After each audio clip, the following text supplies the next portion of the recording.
Hello and welcome to the Bold Leadership Stories Show, where we talk to leaders about their experiences that have shaped their exceptional lives.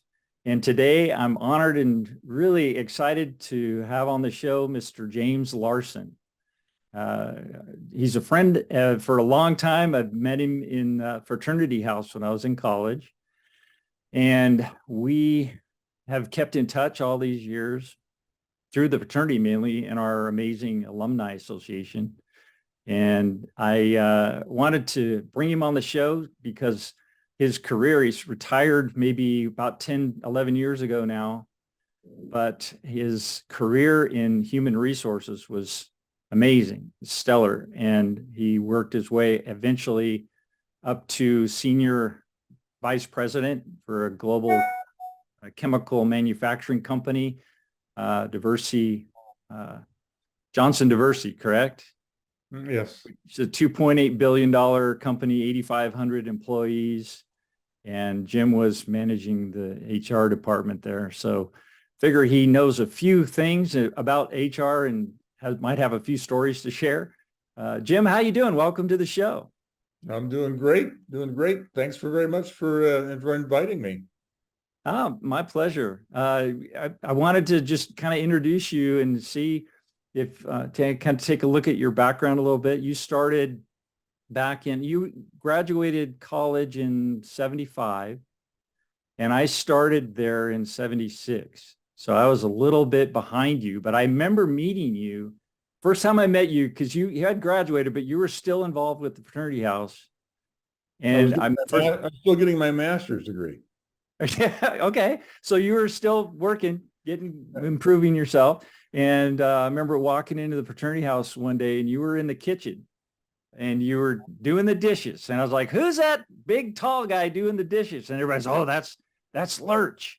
And I'd heard of Lurch, Lurch is, we all have nicknames. And Lurch, when you meet Lurch, Jim Larson, he's very tall and always smiling and just very helpful guy. So I'm not sure exactly how you got your nickname, but it's very apropos, very fitting. And and I always heard that you were always doing stuff, always keeping things clean, always making sure everything was being run well. And so that was my first meeting with you in the kitchen doing dishes. And ever since then, I've just good. You got a good memory. I was still in school. I got my degree in 75, and then I got a delay status because I was in RODC and I was going in the Army, and I got a delay status to finish up my MBA. So I stayed in the fraternity for that last year of 76, but I was married.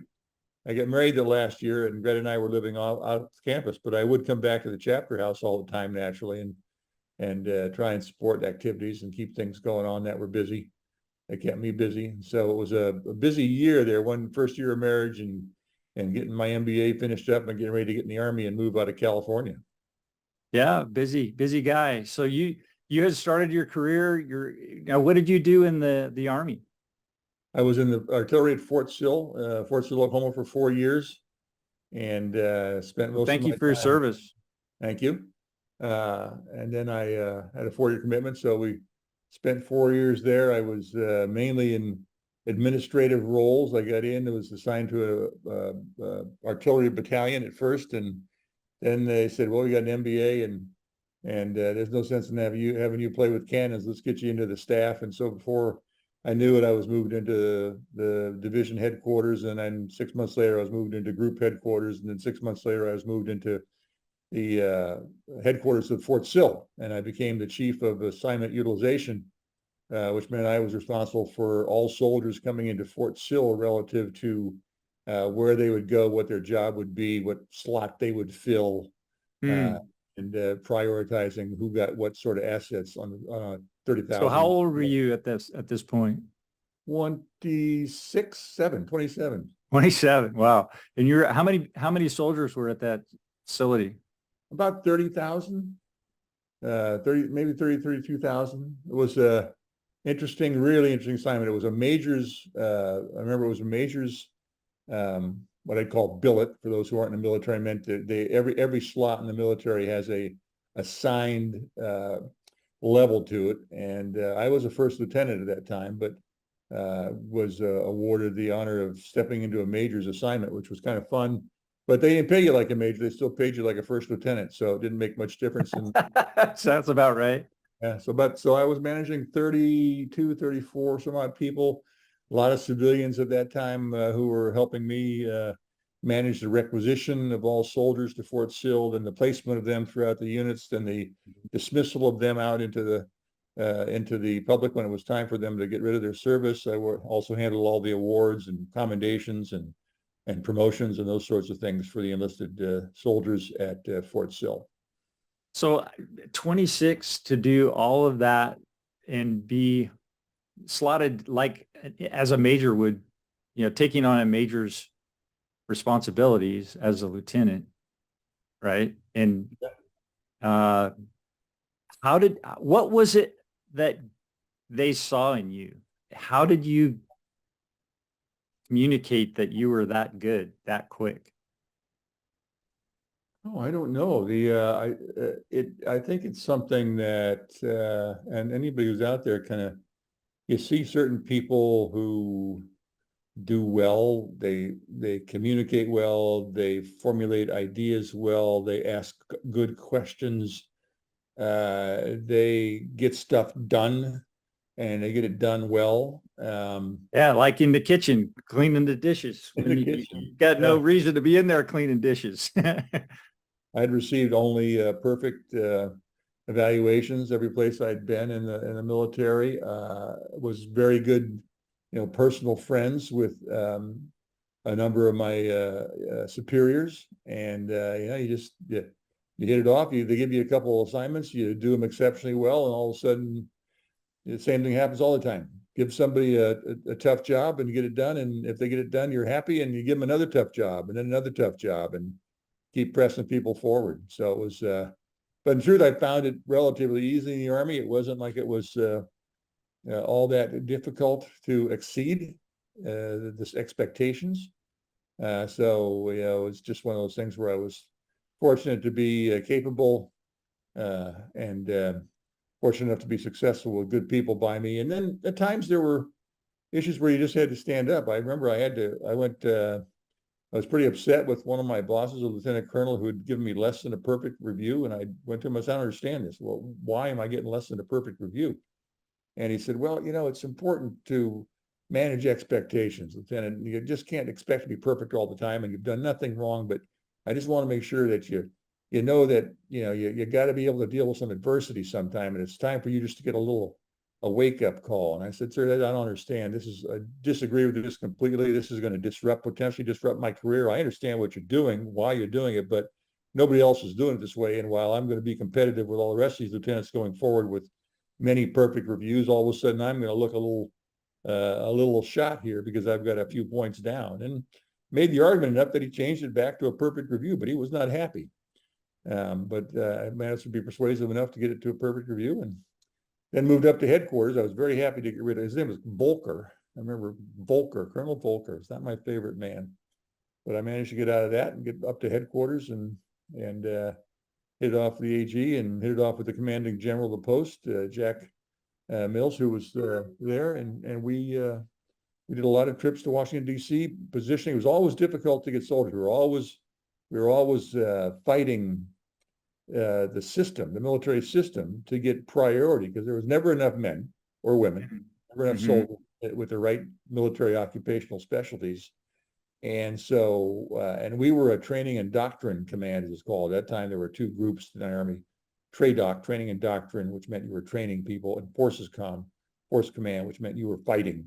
If the balloon went up, you were moving out. And we were a TRADOC command, which meant we had a lower priority than a forces command. But we were unique because we were a TRADOC installation with a forces command mission, because we had the field artillery school and all the field artillery assets in the Army at Fort Sill. So it was interesting for us. So we were going back to Washington, D.C. constantly. And Jack Merritt and I making presentations at the Military Personnel Center as to why we need to increase our priority, and why we needed more of the senior non-commissioned officers, and why we needed more of this and that. to the people who really had the strings around prioritization of where the broad asset distribution flowed. And so it was an interesting and challenging environment all the time, and I really liked it. I enjoyed it, but they just, and I made my mind up early. I wasn't going to be a careerist. They just couldn't pay well enough. I said, I remember when I submitted my paperwork to resign, and the commanding general of post merit asked me, well, why are you leaving? You'll be a general someday. I said, I said, I appreciate that, and I really would love to be a general, but you're making $64,000 a year. I plan on making $64,000 a year by the second year I'm out of the Army. So that didn't please him too much, but he understood, and I went my way, and Red and I moved on to our career in 1980, and from 1980 to what I guess 2011, we moved 18 times, lived in a couple different countries, and I had a So you paid your dues. That's one thing that I recognize about being around you. I've traveled a lot as well, and I see in you a tremendous amount of, you were gifted with people skills. I call them people skills, but yeah, today I think they call it emotional intelligence.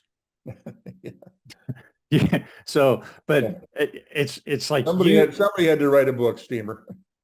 Yeah, right. So but you walk into a room, just you're so commanding. You walk in and everybody just like, oh, Lurch is here. You just know it, and you've got that aura around you for some reason, and it's really fun to experience that and see it in action. And I've noticed too that you've got this ability to take on large projects and pull them together very easily. It's always I've never seen you stressed. You're always calm, and you're always thinking about things like 20 steps ahead. And it's just very impressive to me and inspirational to see that and someone in action doing that. What was it when you were early on that got you kind of channeled in that direction towards HR, towards human resources? And when did you find that gift? That's an interesting question. I never anticipated I was going to be in human resources. Although my military experience, if you could have put my military experience into something, human resources would have been as close to a field as it would have come into a normal non-military environment. When I get out of the service, while I was getting out, I was working again to get out, and I became the point of contact for one of the major organizations that outplaced military officers. So I made the decision probably my third year that I was leaving, being the third year. So I made contact with the organization called Lenman, and they saw something in me and said, okay, we want you to be the contact for us for Fort Sill, to bring in other officers who are thinking of getting out, 4 and 5 year guys who are leaving after their 5-year commitment to the academy, or leaving after their 4-year commitment to ROTC scholarship like I had or something. So I became their liaison, and then subsequently well prepared to go out and interview. And I had 8 job offers when I got out of the Army, but only one was in HR. I'd never really applied for HR jobs. I was applying for sales management jobs and jobs where I could be leading groups of people, which I thought was the important thing to do. And, you never know where the right sort of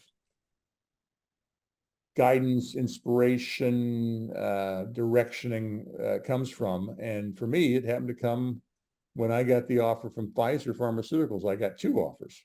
I interviewed, was interviewing for a sales management job. Pfizer hired a lot of what we call junior military officers to go into sales management as district managers. You'd manage 8 to 10 people somewhere in the country. Because I figured that'd be great. I could go from a district manager and work my way up to a regional manager, work my way up to vice president of sales, work my way up to the higher echelons of the company. And at the same time, the guy I was interviewing was impressed with me to a different degree. He said, I want you to consider taking a job in HR, what I'm doing right now for Pfizer, going out and bringing in the right sort of people, recruiting. And well, I said, okay, let's just talk about it. But so anyway, end of the day, Pfizer offered me 2 jobs, one in HR and one in sales management. And I took the sales management job. And I accepted that one. And within 24 hours, the global head of HR for Pfizer, Don Lum, called me and said, "Mr. Larson." I said, "Well, hi, Mr. Lum. What can I do for you?" He said, "I understand that you have refused a job in HR to work as a district manager, sales manager." I said, "Yes, I'm very honored, blah, blah, blah." And he says, "I want you to understand something. You're making a grievous mistake. We don't offer jobs in HR to anybody coming out of the military on a very infrequent basis. You've impressed us significantly, blah, blah, blah. I want you to be in HR." And he said, "Why do you want to go into sales management as opposed to HR?" I said, "Well, HR was kind of staffy to me. I wanted to be in something where I'm leading people, making an impact, making a difference because of decisions I'm making, not some run-of-the-mill average job." And he said, "You don't Mhm. understand. He said, you don't understand. You'll impact 10 to 12 persons' lives as a district sales manager. You come to HR and I make you a HR manager for division. You'll impact thousands of lives in the division of that organization by policies and practices and procedures that you create and operationalize within the organization. So you need to rethink this, and you need to join HR as opposed to the finance, as opposed to the sales So you job." got a severe smacking upside the head. I did in a very, Well, that was so you in see that as a blessing, I'm thinking. absolutely. Don got me in a field I never thought I'd go into. I stayed in Pfizer for 9 years. I became the youngest director of HR in Pfizer. Uh, Uh-huh. and then I said, I got to move on. I was in New York City. That was the third move I'd made with Pfizer. They started me in Maryland at the axial computed axial tomography division, the CAT scanning division, Mm-hmm. which I grew from 400 people to 900 people in a year, and then in the next 6 months, completely shut down. So that was my experience in HR all of a sudden in moving and grooving. And me and one other gentleman, Tony Caggiano, I remember his name, were both moved within Pfizer. The rest were all moved outside. I was given the responsibility to outplace, which at that time was not very common. This was 1982. Yeah, I had a my father-in-law. We had a neighbor that was they called him the hatchet man, and yeah, he was everybody respected him, and I got to know him as a friend. Great guy, but you didn't want to be on his wrong side. Well, it wasn't me to make those decisions. But the Pfizer decided to sell it to Siemens, and Siemens said, don't need anybody except your scientists. We're taking all your scientists and engineers will move, and the rest are done." And Pfizer, to their credit, said, "Jim, we want to make sure we're doing things right by these people. We didn't hire them Mm-hmm. all." And I'd been recruiting them all into the company over the last year. So basically said, "Go out and find new jobs for them." So I created the first outplacement center Wow. that Okay, was out that's there. cool. I ran my own weekend job interview sessions where I bring in all the people who I'd been competitive with out there in these weekends where we'd be recruiting for military specialists and other specialists to come in. I brought in all my competitors and set them up, and we made resumes for everybody, and we conducted job interview training for the guys. We put them in front of the people that could hire them to help them get jobs. We managed their transition, and Pfizer said, "We want 98% of these people to find jobs. That's your job, Mr. Larson. Find 98%. And we found, actually, I did not accomplish it. I found 95% of them jobs, but 5% of them just wouldn't work. I said, "No, I'm not doing any more work. I'm done. I'm going to raise my kids. I can make more money off of unemployment than I can working again, blah, blah, blah." So we Mm-hmm. had 95% of them placed, which I thought was amazing. But I did everything from bringing in psychologists to creating a work center to writing resumes. And then I got promoted onto the regional manager's job in Dallas and did that for a few years and set some good records there. And then came into New York as the manager for Rohrig, and then was made the director for Rohrig and Pharmacs and labs um, and or not labs at that time, and the Pharmacs You division, which was the basic consumer group. And then, but I was living in Pennsylvania. The hard part was the closest I could afford to live coming out of Texas was Pennsylvania and work in Manhattan. So I was commuting from Pennsylvania through New Jersey to Manhattan every day. I did that for 5 years, and I said, "This is just too much of a toll on me and the family." And I was in the reserves in Fort Dix for two so I'm weekends.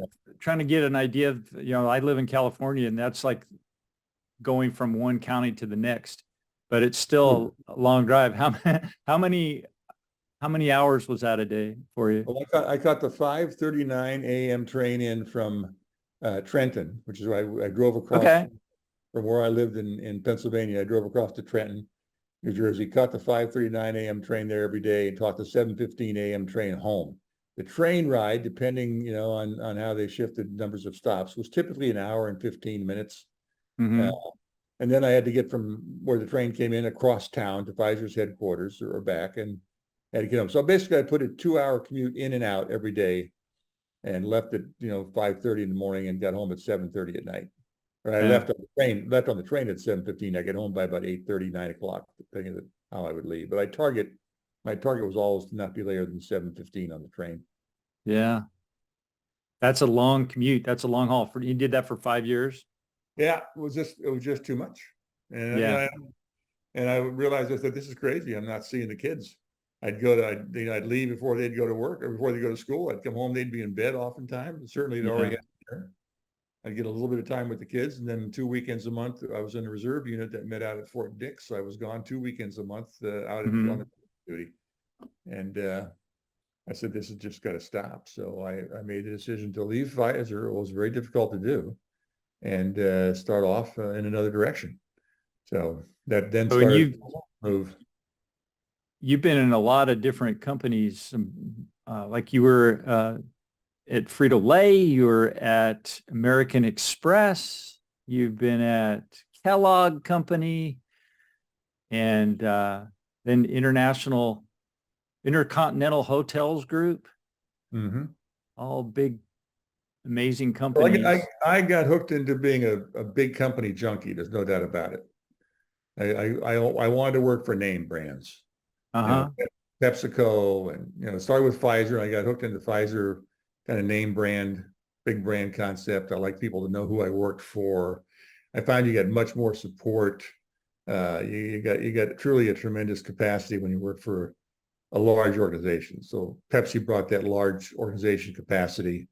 Pepsi liked me. I'd come from Pfizer. Pepsi wanted me to come in from the drug company because Pepsi didn't hire many directors, and they said, we want you to try and change the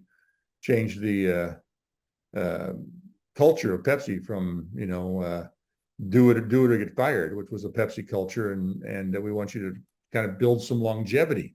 The longest director tenure from outside the company in PepsiCo when I was there was just under 2 years. You'd hire them from the outside. We spent a lot of money bringing in Wow. people and firing them.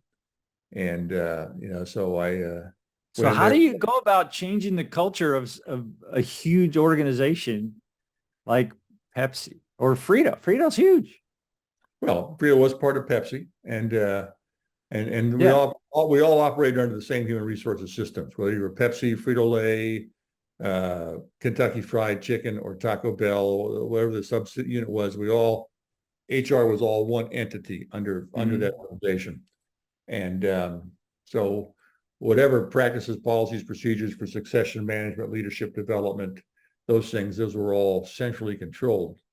And you're right. What I would do with that particular case was, you got to come in and lead by example through a great deal of it, and challenge constantly. What I really learned.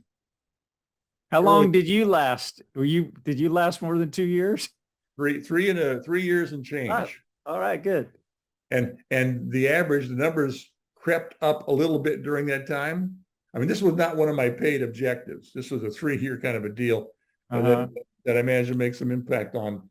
But the funny part was, I was probably most of that increase of average tenure. So it was somewhat successful, but the key is just and that became the key for me for a lot of things, was just to always look at what's going on and what I'd call challenge the status quo. Always look at something and say, that's not making sense. Well, why doesn't this? Let's try that. Why isn't this? Let's do this. Let's do that. Just because something's been there for a while doesn't give any credence to it. And I learned that in PepsiCo. PepsiCo was constantly about change. Roger Enrico his motto was, if it ain't broke. Remember the old motto: if it ain't broke, don't break it. Don't fix it. If it ain't broke, don't fix it. Yeah, that's right. If it ain't broke, don't fix it. Roger's model was if it ain't broke, break it. Okay. I can So see a logic to that. yeah, if it ain't broke, break it. It didn't matter Just that you're always doing something new, but it can get all expensive. it did get expensive, but it kept Pepsi delivering double-digit return to its shareholders every quarter Okay. for, I don't want to say 20 years at least. Mm. So that model of if it ain't broke, break it, which actually was started by Wayne Calloway, the CEO before Roger Enrico, just kept everybody, including obviously in HR, because we were the primary change agents, on their toes, moving stuff, doing stuff, finding different ways, challenging ways we were doing it. Everything from compensation systems to training systems. The only thing that was really sacrosanct was their leadership succession model in PepsiCo. And that had proved dividends over the years by being very tough and tumble. X% were going every year. Every department had to review and find its weak links, and every department had to terminate people every year, and that was the way it was going to work. And so they were a very hard organization, but that kind of forced the organization never to become Mm-hmm. placent, and always be able to challenge itself. And it wasn't just enough to challenge itself and break it, but you really had to. And I learned this really in PepsiCo more than most places that I went through. I was able to apply it in a lot of places. Is once you break it, you got to take that new vision that you've created, because you're okay. I'm breaking this because why am I going to break this? So let's take an example. We broke the model of spans of management in Frito-Lay, which had gone, route manager, district manager, regional manager, on and on. There was 11, and as Roger said, there's 11 levels between me as a CEO and a route salesperson.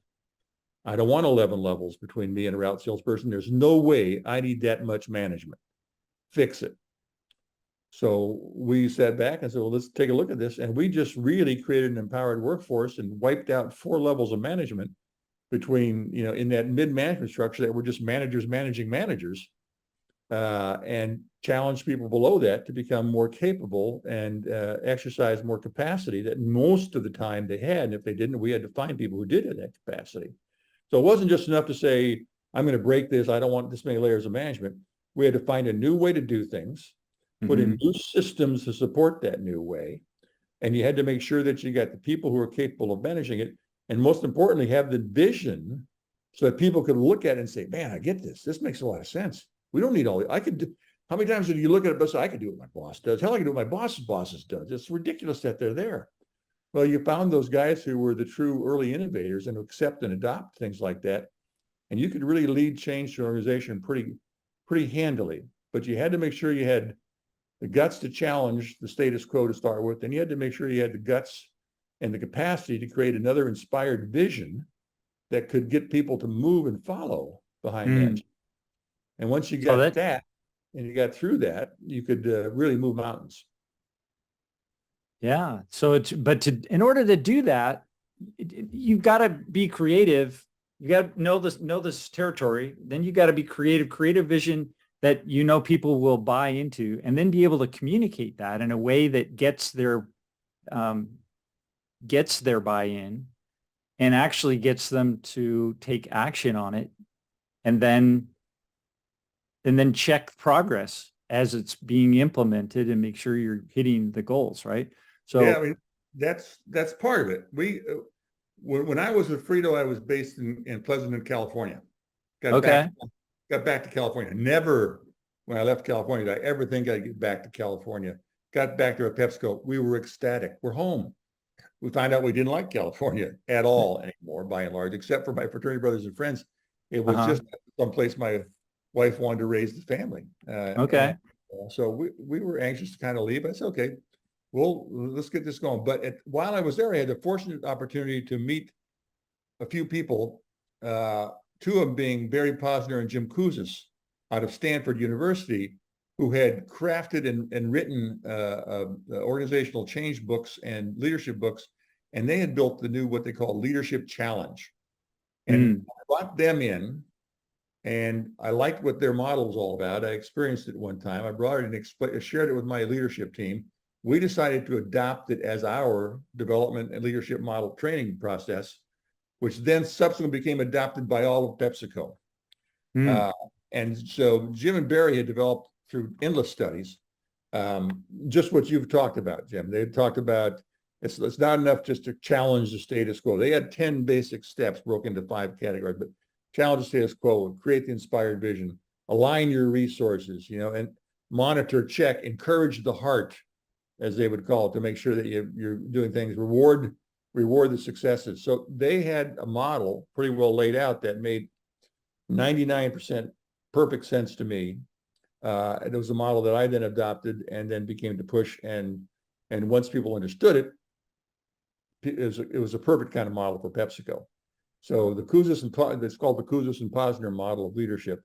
We brought that in, implemented that, and made that work, and pushed that through the organization. And that became de rigueur for the other divisions once they found the success and once the organization started to understand it. So we had developed the concept of, which was different for PepsiCo. PepsiCo, you had to invent something all the time. It had to be something new, something demonstrated your brilliance. And I said, not me.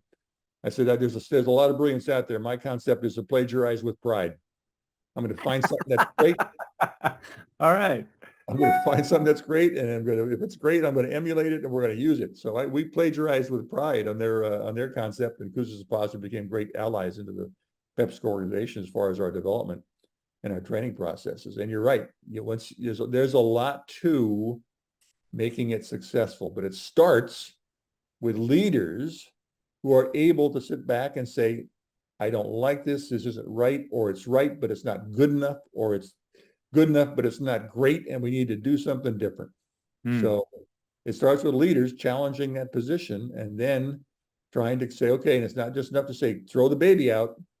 Now you got to figure out what's the new thing. Why should I now get excited about following your new vision? Well, what is your vision? It's got to be compelling to me. I got to feel something in there. Mm-hmm. And you'll never get everybody in a change management process like that. You need to get the first crowd. Bulk of people basically are what they call stuck in their inertia. They don't want to go anywhere. Oh, yeah. It's the toughest thing to change. Yeah, they'll move if you kind of, I'm going to suspend judgment. You got a core down here that say, you're full of crap. There's no sense. I'm not going to do anything. Those people will identify themselves fairly quickly, and they're going to leave an organization with your help or their own. Right. Yeah, I always tell people, you're not happy. You can always express your dissatisfaction with your feet. Bye-bye. And then you'll have the early adopters, those who get it right off the bat. Say, man, I've been waiting for this. Thank God you're doing this. Right. And then you got the other 80% in the middle. And my job in HR and my HR's team and the leaders team was to take that 80% and move them on that paradigm over to, I get it. I believe it. It makes sense. I'm motivated. I'm going to do something about it. I'm lined up with it. And the remaining part that disappears just disappears. You need to shift 20% of your organization anyway. So it was not always a easy, smooth trade-off, but it was an important one to work through. And then I put that model in place after PepsiCo because I became sort of a change agent as an HR leader, focused on building shareholder value, which is my principal mantra for HR, and which is unusual for most HR people. Most HR people were in the what I would call mamsy-pamsy, emotional, do you feel good today? Do you need safe space stuff? I wasn't about that. That was my issue. My issue was our job is to make shareholder value increase. Our job is to drive sales and profit for the company. Our job is to find new ways to make sure you stay employed, because the old social concept when I got in HR of lifetime employment was gone. When I was in HR to start HR, the concept at Pfizer was, you joined Pfizer, 40 years later, you're going to graduate with a nice clock and a pension and a pin, and you'll be wonderful. That contract dissolved about 82 when Pfizer started to realize you had to downsize, sell things off, get streamlined, stop doing stuff you've been doing forever that was okay then, but hurting you right now. So as that paradigm shifted away from a lifetime of employment contract, social contract, and then I coined, it's no longer a contract for lifetime employment. What I've got is a contract with you to keep you lifetime employed, meaning I will create programs and development opportunities for you to move forward if you grab them and continue to develop yourself. But if you become complacent and sit in that seat and don't move yourself forward, I don't know if you're going to last in the organization or not. You could. Depends on the job, depends on the field, If you're in IT and you don't keep moving forward, you're a dead man in 6 months to a year. Oh yeah. People That last field goes longer in quick. HR, but you had to move forward. And so it was that model of getting people to understand that became my model going forward. And it's when I was moved to American Express, it was the same thing. They brought me in. They said, we need to readjust Amex. We're a big lethargic giant, and we need to change how we think, how we operate. So it took a year and a half of conducting a broad activity value analysis and understanding where we added value, where we didn't, what was important, what wasn't important, what drove competitive advantage, what just kept us status quo, make lots of shifts. And after being at Amex for 3 years, then I got the opportunity and the offer to jump to Kellogg's and move into the Midwest with Kellogg's as the global head. As the HR head for North America. Mm-hmm. And I thought, well, I'm tired of all this change stuff. I just need to relax a little bit and get into one of the more staid organizations with a solid, reputation. This is never going to know where people are going to be buying cereal forever. That's what they do. It's breakfast, and they're going to get their 3% gain a year, and that's going to be kind of it. And maybe I'll see what this is like to live in Battle Creek, Michigan, and it was kind of nice for about 6 months to a year. But then I realized that we were getting our shorts handed to us in a couple of places, and the business leaders, the board primarily, realized that Arnie Langbo had been our CEO for 29 years. Long time. Wow. Okay. Arnie Things are about to get shaken up a bit. and the board said we need something different. And what year was this? When was this? This was Was it like 99, 1999, 2000? Yeah, I think it was 99, maybe 98. But anyway, yeah, I think it was 99 to 2000, 2002. Because I started out they started the change when I was still head of HR for North America. So that would have been probably 99. Okay. But because everybody knew that I had done massive change in other organizations, in Pepsi and Amex, and I had this group of knowledgeable outside consultants and people I'd used, I was all of a sudden placed as the co-leader of the reorganization of Kellogg's globally. Mm. And they took Carlos Gutierrez, who was our president of Australia, Asia Pacific at the time, and made him business lead. I was the HR lead. And then I brought in a number of people who had been with me previously in other organizations and lead the process, including the consultants I'd used before. And we ran Kellogg through a global AVA, or activity value analysis and restructure. And Kellogg is how big revenue? Like how many billion? 10 billion, 12 billion. Okay. Yeah. Big company. Yeah. And then during this process, we divested ourselves of a couple of companies, lenders, bakeries, some others. We acquired a couple of other companies, Kashi and Healthy Foods and these sorts of things. But at this time, it was just time to change before we could grow by acquiring. We need to get ourselves streamlined, get the processes fixed. And what were the drivers to that? What business drivers were you seeing at that point that were giving you a sense of urgency to make those changes? Well, the board realized that it was a very plodding return. I guess I'll use that word. It was, and I wasn't privy to those conversations. I didn't interact with the board at all at that time as head of North America. Mm-hmm. But my understanding was, it's not enough.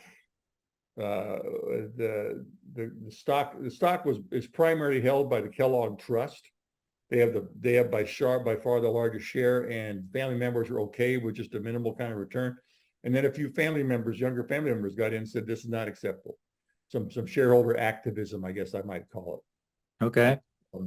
And they said, you got to do something different. We expect a different change. Something's got to give, because we've seen nothing different in the company in I don't know how many decades. And so I think that the driving force was probably a minimum amount of shareholder family activism that said we could do better. Okay. And danger, quite frankly, that we could be out of business, because at one time there were 28 cereal companies. They were really down to 3 or 4 by that time. Major companies out there, and Kellogg. Yeah, at that point, I was just thinking back at the people's food perception of food and their habits of eating were starting to change. I think at that time they were going more natural. They were doing, less traditional things, and Hence they our were busy, busy, cash. busy. And breakfast was like, I don't have time for a bowl of cereal, you know? Why things like Pop-Tarts and other things came Right. into. Can I put this on hold for a minute? Yeah, sure. Right back. So Jim is taking a little break, and we're talking about some incredible business decisions, some bold leadership stories here, working with Jim's career, and amazing man. So it's really a lot of fun for me to hear his story. I've never heard it before, so it's great. I'm listening to it here as you are. So this is really fun to be able to chat with a gentleman who is involved with these major corporations during this time of massive change in the world going on. And he was right in the driver's seat, making a lot of things happen. So I hope you're enjoying this story in this video, and would love to hear from you if you have any interest in other types of interviews. Other people would love to hear that. Make chat. You can definitely leave comments down below, and give me some background on what it is you'd like to see, what challenges you're having, and who you'd like to get stories from, and I'll see if I can get them on the show. Give me a challenge. I'd love that. So let's see if Jim comes back here soon. I'm hoping that I know that we'll get some more stories out of him. Unfortunately, our time is almost up, so might have time for one more question when he gets back, and we'll go from there. So Jim worked at, let's see, he was at Pfizer, and then Frito-Lay, which is a PepsiCo company. And then he was at American Express, and then Kellogg, and then Intercontinental Hotels Group. And we're just getting through the Kellogg episode. And what was the end result, Jim, of your Kellogg experience? How would you summarize those 4 years? Well, I summarize it as a tremendous success. I mean, we restructured that organization. We brought in new organizations that added to the revenue model significantly, which we needed to, away from the standard breakfast food that we had. Mm-hmm. We had a breakfast food model, and we had a fast food model, and we needed a nutritious food model. We went out and brought Kashi's Foods, and oh yeah, I love that brand. I've eaten a lot of that. I've supported that brand. We brought Kashi and Morning Foods, and that was a health thing. So we to your point earlier, Jim, we realized that the model for eating was changing in America, and not only America. This is a global company, so this was a global restructure, and so we had to rethink what was important where and how to get it done, and we did that. So we managed throughout all of that to, at the end of the day, build a completely new company, I think, relative to the model. Changed everything about the structure. We were organized regionally. We decided to organize globally by brand so that brands could make choices across regions. We centralized a number of what we called shared services. We created the concept of the shared service model. At that time was, there's no sense for you having the same thing in one district or region that they have over here. We can consolidate one central, for instance, human resources became a centralized shared service center where, as if there was an issue, it all came just to one place. And I had 5 experts who could deal with that, as opposed to having an expert in every part of the country or every part of the region or every part of the world. We were able to cut 15 people to 5, and they really knew what they were doing. So moving away from the generalist, moving much more to the specialist and hyper focusing on efficiencies. And that changed a lot. And then what that changed was management came with it, because there was a lot of very senior management people that were committed to the old style of Kellogg's. It was going to be what Kellogg's was. And that, as in any organization, but in Kellogg's, it was particularly unique. My boss and in North America, was a tremendous guy, but boy, he just thought the old Kellogg's ways were the right ways, things that worked. Why are we doing all this stuff? And into the restructure, the board made the decision out of the blue. All of a sudden, I was called in to Carlos's office one morning, and he had informed me that he was just anointed the new chief executive officer by the board. This is the guy that I've been running the reorganization with around the world. The existing chief executive was leaving. He was going to retire. He was going to be the replacement. The odds-on replacement was going to be my existing boss in North America. That was standard. Everybody knew Tom was going to move into that job. And Carlos said, look, today I'm going to take over CEO. 9 of my direct reports are going to be fired, including the HR head, and you're going to be the new HR head of the global. So let's get stuff going. And so Carlos came in and just, like a change agent, moved everybody out. We had we put new people in, and that were really lined up with how we should work and how we should do things differently. And Kellogg then almost doubled its return to shareholders over the next 2 or 3 years, which is ultimately how you measure everything. What are we doing relative to what's targeted or coined by Harvard as the Harvard service profit chain model? What are we doing to make our employees understand and believe in and get engaged to the point that they're improving their performance, which in turn is driving increased profits, which in turn drives increased shareholder value. Ultimately, that's the goal, is it drives shareholder value. And you do that by increasing profits. You do that by decreasing costs. You do that by increasing efficiencies. You do that by putting the right people in place to make the right decisions to make those things happen. And for Kellogg, it was a particularly painful one, but it was an essential one, and it worked probably the best of all the different restructures I'd done at that point.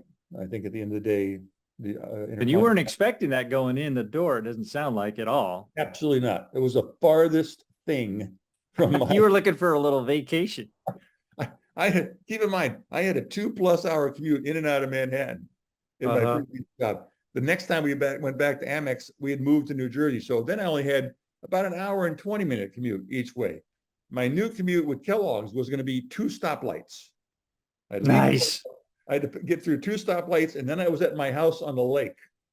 So, I thought I died early and gone to I arrived. Yeah, little did you know, you were traveling all over the. And as my wife says, you're just a change junkie, and I am. I was sitting there at Kellogg's after about a year. We hadn't really done much, and I said, "Oh, geez, I'm thinking I'm getting a little bored." I said, "I hope you haven't got yourself too caught up here in Battle Creek, sweetie, because this is kind of driving me a little nuts, and I think we might take a look at another role." And she said, "I knew it." She goes, "I knew this was going to be boring to you." And then the change came, and then I got promoted to global, and that made all the difference in the world, and we began our merry trek. So I'm thinking that the stockholders were smiling when you left the scene. I don't know if the stockholders knew me from a hole in the ground. I was pretty visible. There's no doubt about it. I had articles written and those kinds of things, and I think I was on most post office walls. But I had a simple model. People said, how do you manage this and stay alive? And I said, here's how I want all these things to work. I want everybody in the company to know what we're doing. This is no like you all of a sudden you see an announcement on news that EA is cutting 10,000 employees on one day, and that's how they find out in the news. No, This is not a surprise. This will not be a surprise. Everybody's going to know what we're doing. We're going to keep everybody informed. So when the newspapers gather on the day that you always made a day that things took place by and large. So on the day that the announcements were made to individuals, when I said, I want all the newspaper people outside who are going to be there, the photojournalists and all those people, to be very bored and leave, because everybody coming out the building is going to say the same thing. I knew what they were doing. They kept me informed. They treated me fair. And I knew what was happening before you guys did. So if I can get people to leave the company, I don't expect them to be happy, but I expect them to be formed, and I expect them to be treated fairly. We did that. We never, in organizations I worked, never tossed people just unceremoniously. The most difficult thing I would hate to do would have to take away their security privileges for computer stuff. abruptly. I always thought that was a little rough, but that was it. You knew what was going on. We kept you, and people were involved in it. It was always employees who were involved in the redesign and reworks, because those people knew best what was going on in their organization. They all the good ones had ways to improve efficiencies and effectiveness in their organization if they were given the chance and the right model and tools to follow, the right leadership who had that vision of we need to change and we need to cut costs and we need to find 30% and it's going to come out of this department and you're going to figure out how, because I don't have the answers, but I know you guys do. I don't know how to save 30% in legal, but I know you guys in the legal department could save 30% of your budget in a heartbeat. So you get 6 weeks. We're going to figure it out. You're going to follow this model. You're going to report in and we're going to find out how we're doing it. And then the executive team will make the decision. So, okay, good report. Got 30% saved. I think we can only live with about 24% because we want to keep these 2 processes in place that you've taken out. And by the way, don't ever come back with a scorched earth report. Don't come back and say, oh, we can't cut 30% of legal out. Here's how we're going to fix this. We're going to stop fighting all the lawsuits that come against us. Well, thanks very much. I'll get a new head lawyer. And we'll figure it out. Right. You can't destroy the activity. No. That's not the goal. The goal is to get better. And the people who really felt, dyed in the wool that it was the wrong thing to do would come back like that. And they just didn't last very long at all. We had to replace them quick. Not a good fit. Guys in. Yeah. But it was good. We left a lasting impression in Kellogg's to this day. And I tend to believe almost every place we've been, we left really significant differences in how the organization works. We certainly did in IHG. When I left Amex, finally got recruited into IHG and moved abroad. I moved there, interestingly enough, because they wanted an American with global HR experience, because IHG at that time was called Six Continents, and it had Bass Breweries. The Bass Breweries was the old parent company. It had all the Intercontinental Bass hotels. Ale, that's one of my favorites. Bass Ale, right? And it had all the Intercontinental hotels, which were Holiday Inns, Crown Plazas. There's like 11 brands, all grouped under. So this is how big? How much revenue annually for this corporation? Oh, let's see. IHG. It's got to be around 20 billion. And that's, I had to take that step away to talk to some people outside, but then I also managed to take a quick look and grab back the paper. IHG was about, what did I have? 20 to 30, I don't remember how big. Let's see, 120 million. 120 billion? Nope. Hang on. You asked me. That's just big. It's a big company. It was real big. Because it was six groups. It was all the Intercontinental hotels around the world, and the Holiday Inns, Crown Plazas, all their affiliates. Bass Brewery, a Britvic beverage business, which was a soft drink business in Europe that was huge. Mitchell and Butler's tavern business, which was huge in the UK, the number 1 tavern business in the UK. And it was one other division, and I'm blanking on it right now. But the deal was they wanted me because they wanted somebody who'd put organizations together, restructured, streamlined, designed integrations, and they were going to acquire Sheraton. Sheraton was going to be bought. Okay. So their objective was to become the number 1 hotel company in the world. And they were going to do that when they bought Sheraton. And they could do that because Sheraton was Sheraton. But Intercontinental, or Six Continents at the time, had all these businesses, including the breweries, the beverages business, and all this. So they were much larger. So they could have acquired it. Well, I flew over on 9/10. I flew back on the 9/11. Really? Wow. Got halfway back across the Atlantic. Plane turned around. I could see it says turning. Flight attendants crying in the aisles. I couldn't figure out what's going on, but I knew we were headed a different direction. They got on to tell us that they was an unprecedented closure of American airspace. They didn't know why, but they were returned to their place of embarkation, and then we believe we have enough fuel to get there. And they turned the plane around and headed back to London. And I landed and didn't say a word. Nobody knew what was going on the plane. Got to immigration and check-in. And then you started hearing conversations going on. You realized what had happened in America. And I stayed over there for the next 14 days, waiting for the flight to get back to Chicago. And I finally got back to Chicago. And but I'd gone over there right before 9/11. And that event basically scuttled their ability to buy Sheraton, because the international market in hospitality just went through the floor, right? Nobody's traveling. You can't, there's no money coming in. Right. All travel stopped. The hotels just died on the vine. Yeah. There was no longer any capacity of excess cash. Sheraton wasn't interested in selling because they'd have to sell at such a discount. There was no way they could recoup anything for shareholders. Sure. So, bad timing. It was awful timing, just awful. But they offered me the job anyway. I took it. We went over. And within 6 months, they decided we're not going to buy Sheraton. Instead, we're going to divest ourselves into separate entities. We can make more money for our shareholders by splitting off and becoming 3 different organizations, 4 different organizations. And each organization's value, when it becomes standalone, was going to be worth more by far than the aggregated value into a single entity of IHG.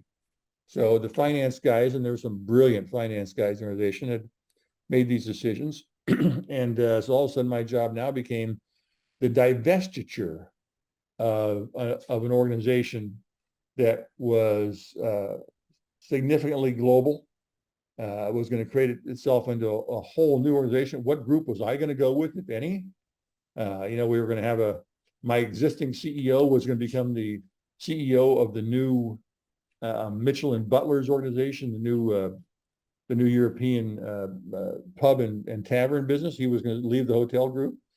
The CFO was going to end up becoming the CEO of the hotels business. So everything changed. Well, Wow. within 6 months, everything changed. And so it was another significant kind of what was going to go on next. But what we knew we had to do was split the organization down, create new entities, deconsolidate, if you will, demerge organizational centralized processes. Like, okay, we had a treasury department. Now all of a sudden I needed to make 4 treasury departments. So that's all a brand new thing. I mean, you've been in growth mode your whole career, and now you're doing the opposite thing. Yeah, but it still led to shareholder value. It was ultimately, Sure. The press back is why you're doing this. Well, because you had one share of IHG stock by the time you got done, or of Six Continents stock by the time you got done, you were going to have a far greater value than the one share of IHG stock. So we do a lot of unique things. The same things applied, Steamer. The same things applied as before. Had to really challenge the status quo. If we wanted an international executive team, I had to create international compensation programs. I couldn't rely on what they had, which was the old UK-based, non-incentivized incentive structures. Boy, I said something. That's one of the areas I learned. Be careful when you're talking to the newspaper. The right. London Financial Times called me, and I was doing an interview with them, and they said, "We hear you're changing the compensation system." I said, "Well, I'm going to make some changes to the executive compensation system. We need to do this if we're going to remain competitive as we pursue international global executives for this international global business. We have to operate as if we're an international company, not a UK company." "Oh, what are you thinking of doing? We heard you're going to put an American-based incentive system in." I said, "No, this will be far from what I would call a truly American-based incentive program. We'll barely be off the shore of Ireland with this program." Well, that hit the headline basically of the London Financial Times, to the point that I was playing golf on that Saturday, and the chairman of the board called me and threatened me with dismissal. Oh boy. I said, I appreciate it, Sir Walter, but that's what it is, and he didn't appreciate the fact that I had yet to that I didn't appreciate the nature of and I didn't. It was my learning. I didn't appreciate the nature of the impact of commentary in the UK and the staid nature of UK processes and systems, and how you needed to move things forward. Well, me and my comp consultant told me, so look, the chairman can drive horses and carriages through this program if he wants to. He just needs to understand it, and he needs to understand how much money he can make, and then stand back. so, it was a really fun time over in London doing this. And when we ended up where we were, it then opened the door. What it did more than anything else is it opened the door for massive changes. So let's jump fast forward the year plus it took to make all the changes, divest the companies, everything is done. I'm now just running the Intercontinental Hotels HR group. And then we decided, well, okay, now how can we still make more money? How can we do something different? We're on this change roll. And the finance guys came up with this thing that I thought was just kind of crazy. But I said, let's help me understand this. And they said, we're going to sell every hotel we have. Because basically we can make this work with other people's money, franchise concept, as opposed to owning everything. We probably owned a third of the Holiday Inns were company owned. Most of them were around the world were franchised. All of America was franchised. We owned probably 70% of the Intercontinentals, the real big money pits. And all the rest of the smaller ones were different variations. But the objective was, we're done. Everything we have, we are going to franchise out except the top 5 Intercontinental hotels in the world. We're going to keep the Barclay in New York. We're going to keep the one in Hong Kong. We're going to keep we picked the 5 big hotels that were the name brands, the Le Grand in Paris. And keep the anchor point and the high quality and the structure around that.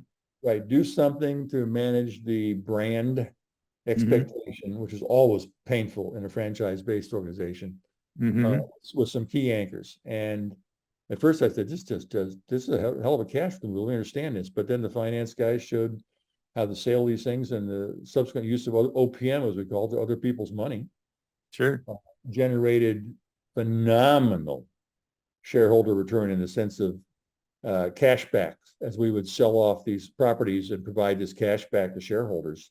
And that concept of the potential cash backs coming drove the stock price nuts. And so we made a good deal of money on very astute financial guys. Richard Solomon was our chief finance officer's name. And Richard doing, man, I said, Richard, my hat's off to you. Just go forward, tell me what you do to help wind people up, and I'll get this thing going, because this is going to make money hand over fist for everybody that I can see. So again, it was about shareholder value and continuing to drive income without really deteriorating the company. It was just a different way of thinking of how you're going to operate a global hotel business. You didn't have to own much, if anything, to make it work. And but put the incentive in the right place too at each property to manage it and maintain the high quality, the standards, and maintain the profitability of it, because that was the key element of maintaining the franchise, right? So that's key, and that is not so easy. Trust me, believe it or not. Oh, yeah, imagine not. Every Crown Plaza in China wanted to become the Intercontinental. Every Holiday Inn wanted to become a Crown Plaza.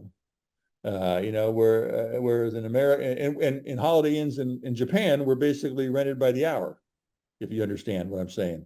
Yeah. So they were that kind of hotel chain.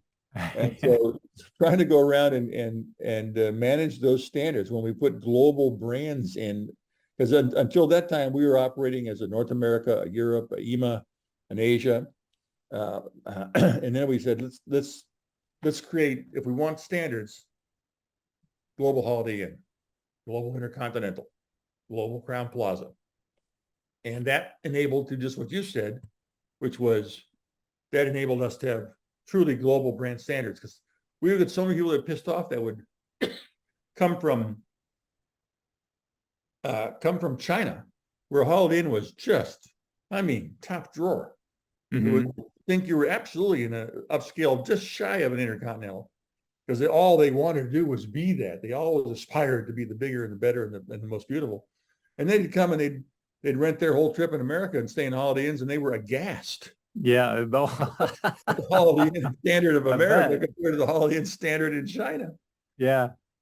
So it was interesting. But once we cracked the code and said, let's just make these global brand standards, get one global brand manager, get one president of the Intercontinental, let him run Intercontinental. So if we're not happy in Singapore, We don't go to the Asian guy and then go to the Malaysian guy and then go to the Singapore guy. We go to the intercontinental guy. And he explains to us what the hell's going on and why we see these variations, and he managed it straight down. And that did wonders for alignment, brand alignment. Mm. I'm not sure what it did at the end of the day for shareholder return, but it certainly did stuff for the company's brand image as a whole. It was a superb decision to be made when we did our restructuring of the intercontinental. Because we did the restructure and the demerger, and then we took Continental Hotels Group, and then we said, now let's restructure how this is going to work. So let's apply all of our redesign skills, our organizational assessment, all the programs that you normally put in just to this division again. So then we went incomplete with just the first demerger, because that was just got the businesses broken apart and able to operate independently. Then we had to figure out how we could make the individual division that we were now in most efficient. So, which is like starting from scratch almost. Almost. I mean, you've got a base. Even worse, starting from scratch, you could design things from the basic. The leaves are still falling, and the dust is still in the air, and you're trying to resurrect the brand and build it to something bigger. And you've got brand new people and brand new everything. I imagine it's a big task. With any restructure, it was always the same thing. It was always, you're trying to build the walls, and you got guys laying bricks upon bricks, and you got some fools at the bottom that are pulling bricks out. It's the right thing to do, And yeah, it was always the difficult thing again of draw. It was back to the same principles. It was, do you get the new vision? Are we not inspired you enough leading to where we're going? You get that vision, you repeat it and you repeat it and you repeat it. And then you make sure your systems are aligned to reinforce what you expect as performance. And then you make sure people are all bought into the status quo and the new status quo as you're developing it. And then you make sure you're training them to support the new. It's a hell of a system that has to be implemented with a great deal of oversight and what I would call commitment, because it's just one battle after the other. And so you couldn't let it go. You couldn't ever get complacent. You couldn't come in tired. If you came in tired, if you lacked energy as a leader, you're a dead man. You had to have the energy as a leader to continue to inspire. You had to have the insight and intelligence to initially create the new vision that you thought would move people in a different direction than they were. You had to be able to assess that to make sure it was doing what it was doing, what it was intended to do. So it was a level of constant checks and balances, gives and takes, looks and reviews, assessments, restarts. So it was but it all got way back to that Kuzis and positive thing. That's the same model I applied all over. What's the new vision? Can it be inspiring to other people? We got to share it. Got to make sure it's so great to have a roadmap like that. Is it encouraging the hearts? Yeah. Is it emotionally driving people to make the changes we need to make change? Yeah. Well, that's part of the sales process too, is in order to make a sale. I've been in selling for decades, and it's some of the toughest parts are designing in people want to know the logical side, but they make their decision on the emotion, and you've got to engage them in both those areas or that you lose them. You do. And I've learned so much about HR. Thank you. Well, I appreciate it. It's been fun chatting. I'd forgotten a lot of this stuff, but it was invigorating to get it re-brought up. Pulling out some old amazing nuggets. It was a great conversation. I have one more question. You got time for one more question? Sure. I ask this of everybody on the show, and it's the taking a look at your whole life. What's the boldest leadership decision that you've made, and what were the consequences?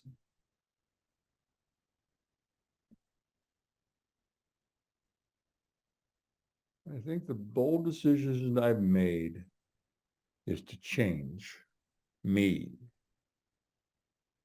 and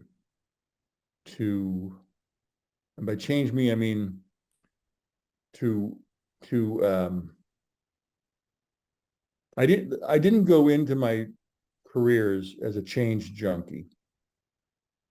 I wasn't looking to make changes every time. Obviously, my first job with Pfizer was 9 years, but the bold decision I made was I could stay here. I could stay with Pfizer a long, long time. And I just had to shut up, be happy, sit down, do a decent job in the middle, and continue to stand out as a member of a good cast. But I had to make the bold decision to say, I'm not satisfied. I have got to make change. And every change you make is scary. Scary. I mean, tell you, just absolute scary, Jim. I remember leaving the Army, being afraid I'd made the wrong decision to leave the Army. I could be a general. It wasn't going to be hard to rise to the cream of the crop in the Army. I could do this. And all of a sudden you're leaving from where you're a star and going to a place that no one knows you. You've got no credibility whatsoever. You're just some other new guy showing up. And you've got to prove yourself again. And then leaving Pfizer, same way, I got to prove myself again in Pepsi. And leaving Pepsi and going to Amex, I've got to prove myself again and constantly push myself, constantly change, constantly move. I was blessed with a wife who would pick up and go. I mean, we moved all those times. I was probably home for 2 of them. So I think the boldest move is just to have the gumption to change yourself and run the risk that you might fail. And if you do fail, I got fired. New CEO comes in, you're at the behest of a CEO. I failed the new CEO, time to find a new CEO. So having the confidence to do that and just push yourself, not stop pushing yourself ever, to change and realize that with change comes good, I believe, 99% of the time. Awesome. Well, thank you so much for sharing that. I really appreciate it. That was beautiful. My pleasure. From the heart. Chat with you. Mr. James Larson, my friend Lurch, thank you for joining me today. And we'll hopefully see you in person up in Poly Royal. We'll do that. Hope to see you there. Take care, brother. Bye-bye. Bye-bye.